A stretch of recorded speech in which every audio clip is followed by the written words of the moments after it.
suits them a little bit more. And they're playing around 23 Savage better in a way in which, yeah, if he has his PL or Medusa, you don't have to be around him and babysit him 24/7. Cuckoo, he's the master. He pulls the string. He makes the right plays. And overall, I completely agree. T1 is in a really good spot, especially if you think about the performance they had in the last at the last major. I'm looking at them as one of these, well, perhaps they aren't the true dark horse, but one of these teams that can definitely surprise us at TI even. Yeah, for sure. I mean, yeah, not so much a dark horse because we've seen them perform pretty consistently for the past few months.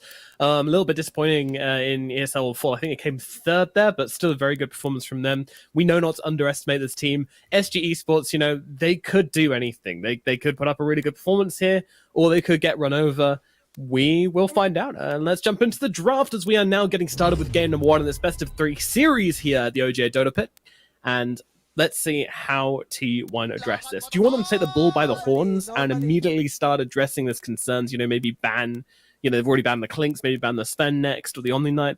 Or do you think you just kind of do your own thing and trust that your game plan is just more consistent? I think you ban the Omni. You ban the Omni so that, okay, the Sven, there you go. Give him the Omni Knight, cool. That's fine too. So SG now don't have their first 2 carries that they've had success with, so they're going to go for the 3rd on their list. You know, they're looking on their little notepad, and Sven and Klingsman, we're going for the IO. So what do they like to combo with this IO? Is it some Luna pick? Is it some Gyro? Yeah, I think it's going to be something like Luna or Medusa for the most part, but we'll see what T1 is going to take here. I've never actually seen them play carry IO, so that's not happening.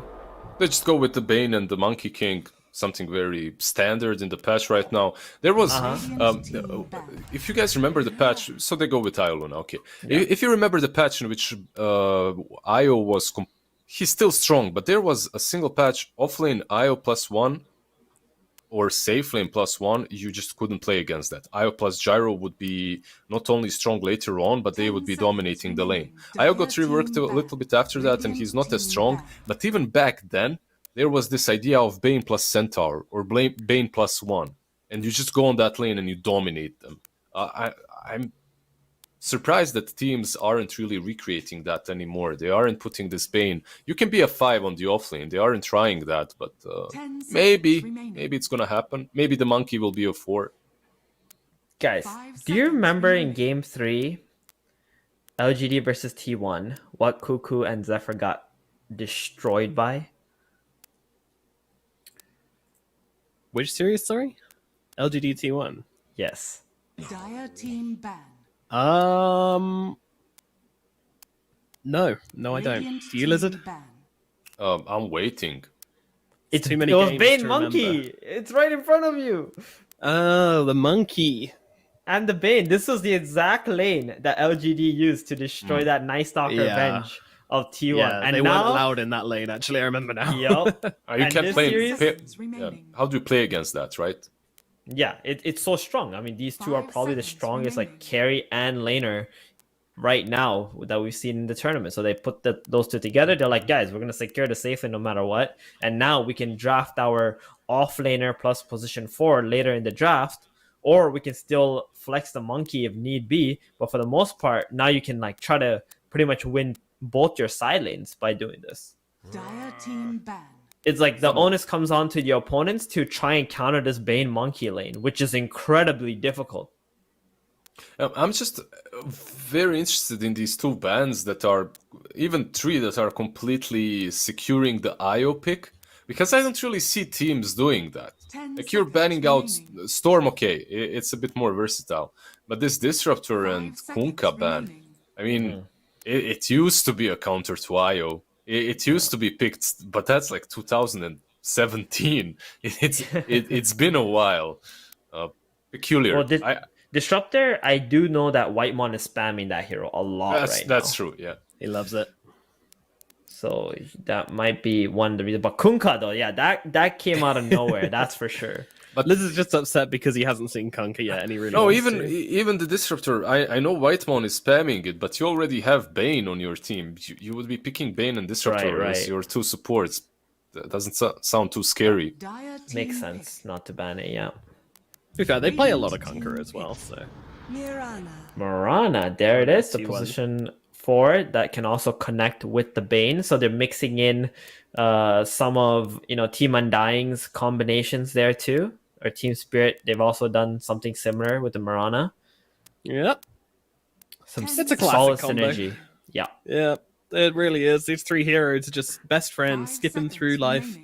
I Not a think care in the world. this Marana is a setup for the Mars pick Radiant as well. team pick. It's been picked That's up. oh, they guess snatched who it. snatches it? Yep. That's why I think in these kind of situations, maybe taking a Mars first would have been better, because it is a very good hero against Luna after all. For many reasons, just keeping her inside or using the bulwark 10 to soak her seconds remaining. damage. Yeah, But nice for the now Monkey they King won't as get well. Mm-hmm. Just 5 love some seconds circles, remaining. Just give me 1 or 2 circles to throw on top of each other. Game just comes so much easier. You can't go for some good old Phoenix Mars though. You're playing versus Mirana. I guess you could, but it wouldn't be that strong with the duo of supports. Dark Willow that's still in the pool for me would be pretty neat. Ooh. With the Mars versus the Monkey King, sounds fairly solid, but we've seen exactly one Dark Willow so far in all of our games, I believe. In the tournament, that is. I go with the Lion instead. Alrighty. Double stuns against Monkey in the lane. Not bad, but I still don't think it's going to be enough to win the lane. And I think Bane has a pretty solid time dealing with Lion. You got that sustain and just slap him up. Is there anything? 10 Is there any hero that Bane hates playing against?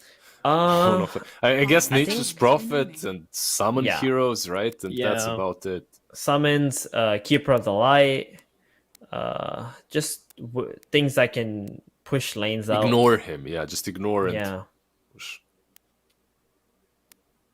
Yeah. T1 now, they've already shown their hands when it comes to the sports and the most likely carry of Monkey King. They need the mid laner and the offlane. I suppose this should be their offlaner picked up next. The only question is, what does Cuckoo want to play here against Luna?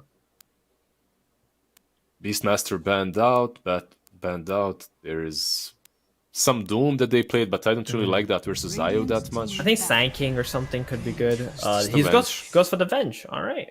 So Venge offlane, Mirana. I mean, you can still stun off of that. It's not the easiest thing to do. You have to wait for a little bit of higher levels on the stun, I think, but still doable. Yeah, it's nice to have minus armor versus Io as well in the lane. seconds Right? This Mirana is going to Ooh. hurt the Wisp quite a bit. And you can also swap them so they can't get relocated, and also break the Ah, tether, true, which true. is kind of big. Yeah, it's a good point. Like swapping the Luna when she's sieging high ground into your base is really good, because then the IO will have to expose himself and dive deep to tether and try to save the Luna, which is a horrible situation for the IO. They're a little bit on the squishier side on T1. Just a tiny little bit that can be exploited, but But not a lot of cooldowns on the side of T1. Yeah. I think they can constantly be running at the opponents and fighting, but they are also forced into doing that because there's a Luna on the other team, and you don't really have a hero who can farm as fast as Luna can with the IO. So you have to play very aggressively on T1. Like, they cannot stop. They need to just keep on going.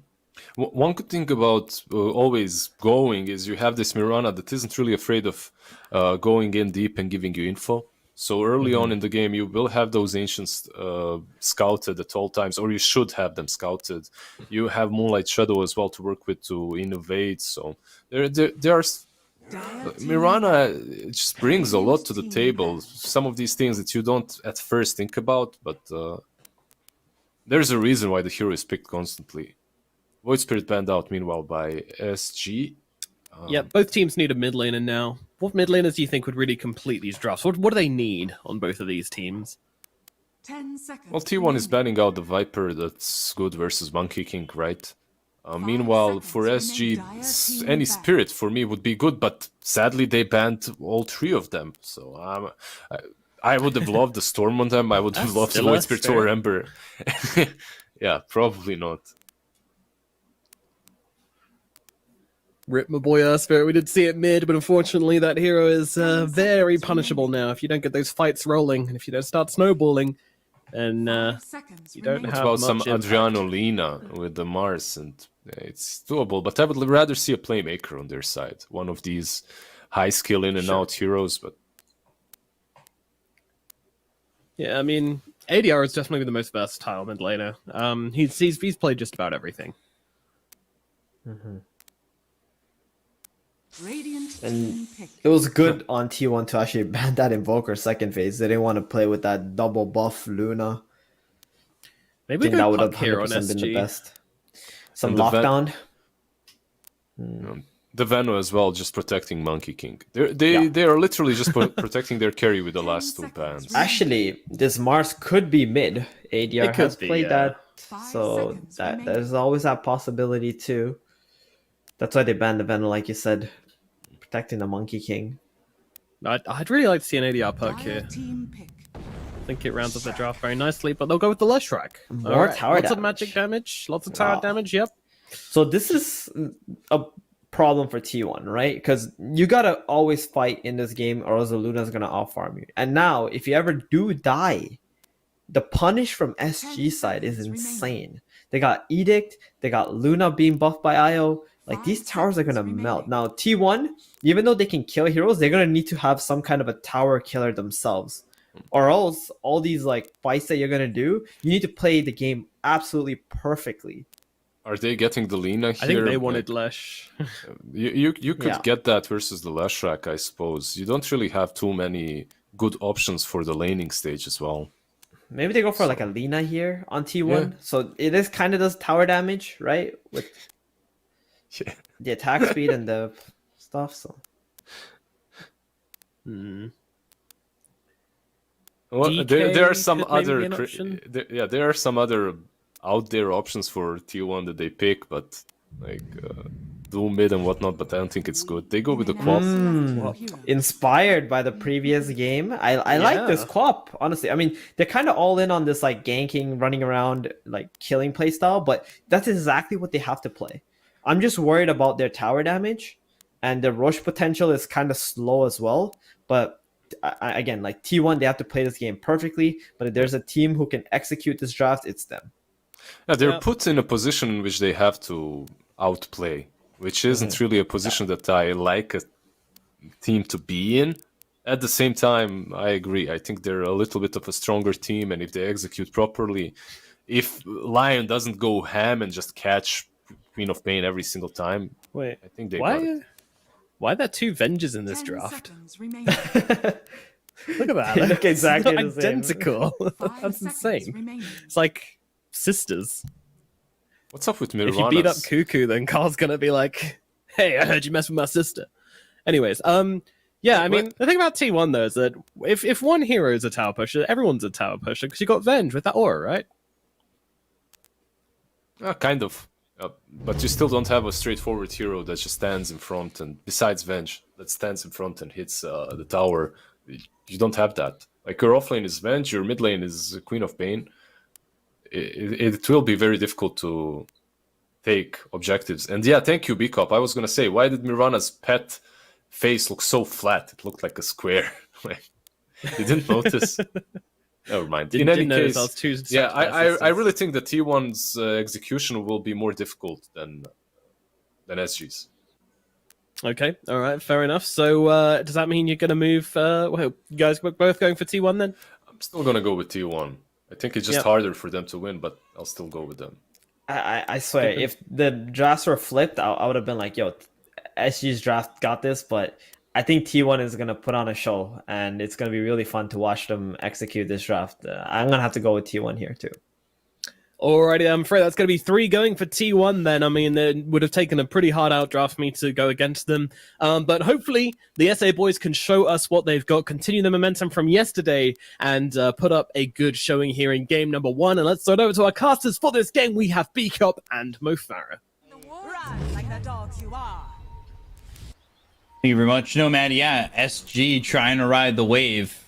The wave of a 2-0 victory over Thunder Predator yesterday to end the day. And we're still here in the lower bracket, so it is do or die time. Only game 1 of the BO3, though, so we'll see if we see these teams maybe play a little bit more safe. We've seen that a lot in this lower bracket. I don't think T1 could afford to play safe this game. Whitemon up on the high ground. Earth spikes there. First blood for Tavo. SG won't get ahead here with that first kill. Zephyr looking for a high 5, maybe trying to distract them from going in on a 23. Ooh. And they backed off of him for a second. God's Rebuke, one more shot. Double kill for Tavo. And it's a good start for the Brazilian squad. Yeah, so the analysts were saying basically that they really liked SG's draft, but they thought T1 were the better team, right? I'm going to go against their T1 prediction. I think SG have got this. I'm feeling bold. I think their draft looks really strong. They have so many bases covered. And like the panel was saying as well, I think they can punish really hard. The amount of fights that T1 need to win the game, I think, is so many. But if SG win like 1 or 2 fights, then they look really strong. Not exactly what you want there. If you're this IO, you walk up, try to get a bounty rune, you do get it, but ultimately lose your life for it. He's just keeping up the lifestyle from the Faceless Void pick yesterday. It's fine. Yeah, you know, he's got to get those tips out and get those kills. And, you know, somebody looking to slap his breakfast out of his tray this time. Got to get that beef going. Not the beef again. Earth Spike, God's Rebuke on to 23. Mischief for a second, but already taking a lot of damage. Only working with tangos here. You do have the salve on Whitemon, so if they do and are forced to back up for a second, they will at least have that regen if they could secure it. But SG, if they hit level 2 first in this wave, or in this lane, this could be a big problem for T1, where you've got Earth Spike, God's Rebuke, and the Spear for that extra lockdown. Yeah, I could even have the Hex potentially coming through from the Lion as well, so... 23 Savage does have to be careful. They're getting some nice denies up in this top lane as well. Illicore trading back and forth. There's the Earth Spike, and Tavo, he's got a God's Rebuke in 5. Not close enough for him to get that kill, but what they do there by putting that harassment onto Whitemon is force him to pop the salve on himself and force him to purchase another one.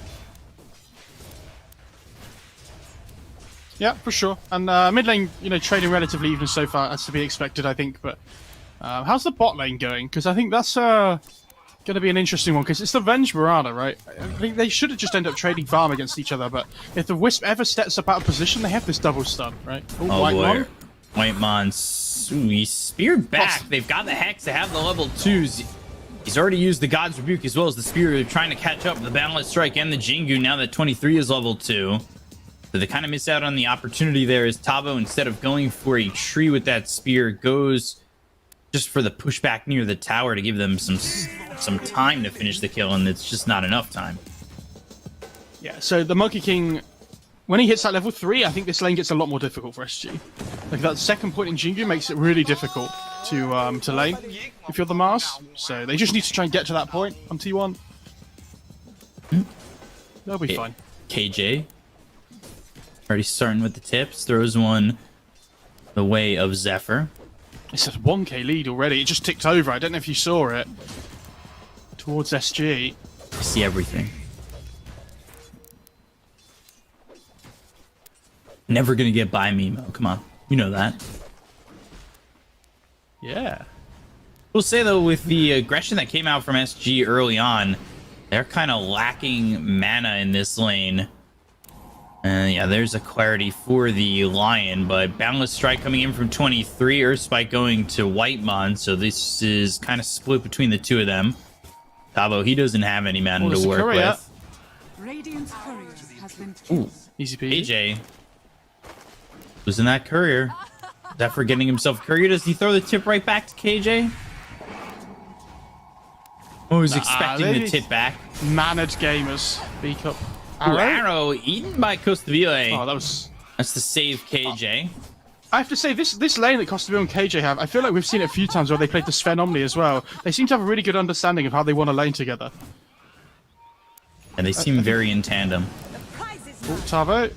It's the level 3 on the monkey. Yeah, 2 on that Jingu, trying to get through the trees, and he'll have it proc. Needs one more right click, and of course, the ranged hero that is Monkey King, of course. That long melee. Air quotes, you guys can't see it, though.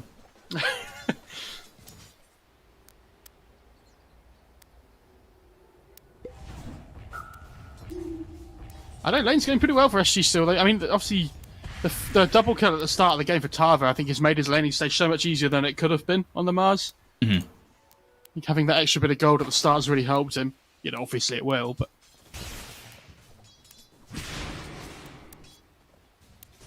And 4DR obviously had those 2 really good games yesterday on the Invoker against Thunder Predator. Had a great laning stage, but... They've brought a struggling third little up bit more top. this time. Zephyr looking for the arrow. That's going to land with the easy setup of the Nightmare, but the Earth Spike comes out from Theo Accord. It's not going to be enough to save the life of Tavo. Radiant's bottom tower is under attack. And another kill there on the Mars. This lane's starting to open up for 23 pretty significantly. Yeah, and I think, I love that these 2 supports, I think they can roam somewhere else together now, honestly. I think the Monkey King's at the point in the lane now where, like, he should be fine, right? So I'd like to see the Bane and the Mirana move together somewhere at some point. Maybe around the 6-minute rune or something, potentially. Just a question, I would say, whether or not Zephyr gets the mana for it. And right now, he did pick up a Clarity, so he's going to start getting that mana back. He'll have that arrow available. May come back towards top. Mars, he was there, but dies so quickly after the TP that he's forced to walk top. It would feel real bad to die again, that's for sure. But Zephyr, he's just collecting looking TVs. mid. Just collecting TVs. Let's see if he looks towards this rune and potentially coming over to this triangle. He does spot 1 stack over on the big camp, Theoacor. Uh-oh. Lion. He's coming here. Whitemon's dropped a ward, and they're thinking about going in with this Nightmare as well as the arrow. Earth Spike picks up the bounty, and he'll be free to leave. Zephyr might just try to take a big creep from this camp with the arrow. Yeah, he'll at least take something. Yeah, Theoacor preemptively drops a sentry, assuming they've put vision down in the area. I actually don't see him with this ward on the high ground at the moment. This Obs is here for SG, and it does spot Zephyr coming over, and Theoacor is going to spot Whitemon coming in. Theoacor doesn't stop. mid lane, Now though. the arrow hits. ADR in trouble, and he's dead. Not So sure much if burst damage. Theoacor had the opportunity to maybe save him or deter the gank to come. Looked like he had spotted the Bane over for a second. They still get that kill on ADR, and I mean, they had the vision. Yeah, and all of a sudden, this Lesh really starting to fall behind a little bit. ADR gonna... He needs people to play with him now, right? Like, he needs the Whisper to come over, I think, potentially as well. Oh. Matthew Savage. Arrow. Earth Spike, arrow flying in. There's the Nightmare, and that's going to lock up Theoacor. They should be able to get the kill, and it's with the Boundless Strike that